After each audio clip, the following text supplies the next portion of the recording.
Everybody, crick your necks. Get a little comfortable, all right? We got a little time to go still.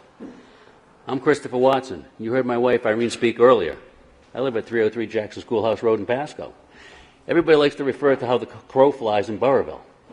In a straight line. 2,400 feet from my back door to the proposed location for the power plant, directly through National Grid's forest and George Washington Management Area. The only sound buffer I have between the existing gas compressor station and my home is the woods. Invenergy's proposal is to take out another additional 60 clear-cut acres of buffer between my home and the existing gas compressor station, let alone combining their noise on top of the noise from the gas compressor station. Noise doesn't go up evenly. When you start adding noise on top of noise, it increases exponentially. Okay, so 1550 isn't 100. 1550 is 150. I'm not a sound engineer, but I just know that's how it works. Okay, so you start adding more noise together, it becomes a much greater threat, much faster. I want to welcome to have the opportunity to address this esteemed body. I want to recognize Representative Keeble, Newberry, Handy, Rugenberg, and Ruggiero for drafting this legislation and bringing it to the floor for some consideration. I want to state that I am not a protester, contrary to what my shirt may indicate. Okay? I'm not a screamer. I'm not a tree climber or a fence handcuffer. I'm a citizen. I'm a taxpayer. I pay your salaries. Okay? You work for me. I'm a veteran. I served my country. I did my time. Okay? Just want that out there up front, given what's coming up this weekend. I do want to thank you all for listening to us. I really do. What we have to say is important, not only to Burrillville, not only to Rhode Island, but to all of the New England region. Okay? I want it to be known that on this date, the 26th of May, 2016, I am here to state publicly that I am in favor of passage of House Bill 2016 H8240. Okay? I want that on the record. Mr. Nee spoke earlier a little bit about how the proposal for this legislation is changing the rules in midstream. Yeah, I say no. No. We're asking you to right a serious wrong that was done to the residents of the town of Burrillville. That's what I'm asking you to do. The changes that are being asked for in this legislation are comparatively minimal to the 35 or 40 pages of the rules and regulations of the EFSB Siting Board documentation. Okay? Increasing the size of the board, I think, is prudent. It adds a bit more depth of field. Okay?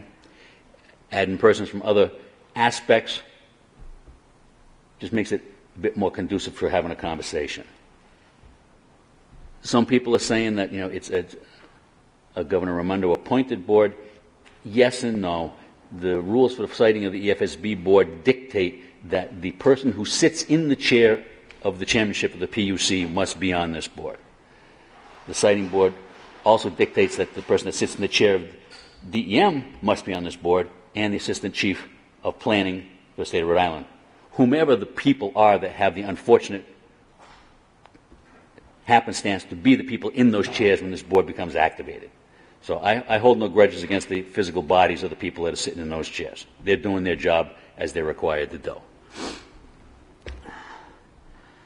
I do want to beseech this honorable assembly, though, to follow in the steps of our Rhode Island forefathers. We all remember Roger Williams. We all remember why Rhode Island was the first one to fight against England and break ranks. We're a leader in this country, at least wise we should be. Restore Burrillville's democracy. Okay? The EFSB law does take away all power from all municipalities in the state of Rhode Island. The only three people that make a decision legally for the siting of energy facility being built in the state are the three members of the EFSB. So be it. That's what the legislature you and your compatriots in the past decided to do, that's what we've got to live with. There's been a lot of talk here tonight, people going down two different tracks. We need to convince the EFSB that this power plant is not what is needed for the state. That's not why we're here tonight. That's a whole other conversation. We're here tonight to make a few tweaks to the EFSB law and broaden the scope of the people that can help make the proper decisions, and to restore a wrong that was done to the citizens of Burrillville, specifically and only to the citizens of Burrillville, when the right to have a public vote in regards to the conditions of tax treaties for any energy facilities that may be located in our town was removed and taken away from us. Okay? Once I realized, I was asleep at the switch. I live out in the woods. Okay? I didn't know that much about it. I knew Ocean State Power was down there. My wife moved away from there years ago. I knew when I built my house on Jackson Schoolhouse Road that we had the compressor station. And yeah, I heard it occasionally. The first time it went off, my wife and I were so freaked out, we called the police department and said, "What is going on? It sounds like there's a freight train coming through the woods." And the dispatcher said, "Oh, that's just the compressor station." That was before they did their first 100% upgrading capacity last year.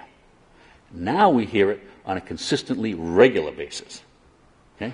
I don't have the wherewithal to buy a decibelmeter. I don't have engineers that I can plant, in my backyard to measure what the cyclic sound levels are. But I'm telling you right now, with this first upgrade on just the Spectra gas compressor station, it's louder and longer than it ever has been. They now have another application in to go for a second 100% increase.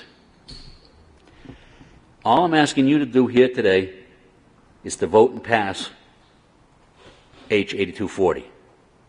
I thanked you earlier for listening to us. Now I urge you to hear us. Okay? Together, we all can make a difference for Rhode Island. This is the first step.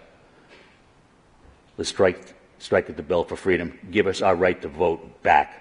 As minimal as it is, we still have to deal with the EFSB board and convincing them. But we deserve the right to vote whether we can have influence on a tax treaty or not. Thank you very much. Thank you. Questions? Questions, Mr. Watson? Rep. Marcel. And I appreciate your comments, and I thank you for being here so late into the night. And I've heard the comments about the tax treaty, and I'm softening that. But I guess my hunch is that you assume that the tax treaty wouldn't pass. You don't know. Don't know. So you're willing to accept the... I'm willing to do the democratic thing, Okay. but I don't have the right. So It's taken away from us. So whatever that vote may be, if there's a law to pass, you'd abide by it. That's how our government works, my friend. Okay. I'm just curious about that. Okay. I'm a participant. I'm just wondering if... I want to have a right to participate. I want to be able to exercise my right to participate. And that was stolen from me and the rest of the residents in Burrillville, and I think that needs to be restored. That's the biggest thing in this bill right now. All the other minor tweaks and changes are a word here, a line there, a couple of bodies on the board. That's no big deal. The basic bulk of what the EFSB setup isn't being touched or changed. That's a whole other issue for us to fight them at their meetings on. This pertains to Burrillville's right to vote on having a tax treaty. And my understanding is, and correct me if I'm wrong, but my understanding is if the tax treaty is defeated by the voters, then the plant will be taxed as if any other business would be taxed at 100% or whatever it would be. So, to the best of my knowledge, that's not yet been determined, okay? All we want to do is, the town council is entering into negotiations of some sort to be in an open fashion, so they say, with the proposed power plant builder, to discuss payment in lieu of taxes as opposed to flat outright taxes. right, full vote. So if you don't have a treaty, the fallback position is full vote.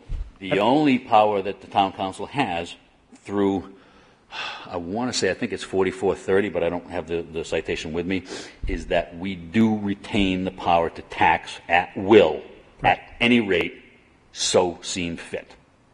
Okay? Okay. All the citizens want to do is to remind the town council, hey, just like you, they work for us, work in our best interest. If we lose the argument to the EFSB and they decide to cite the plant, so be it. That's the way the system works. Don't stick it in our back twice and take away our ability to have any kind of impact on what the town is then going to get since we've had it stuck to us. Okay? I think that's a fair request.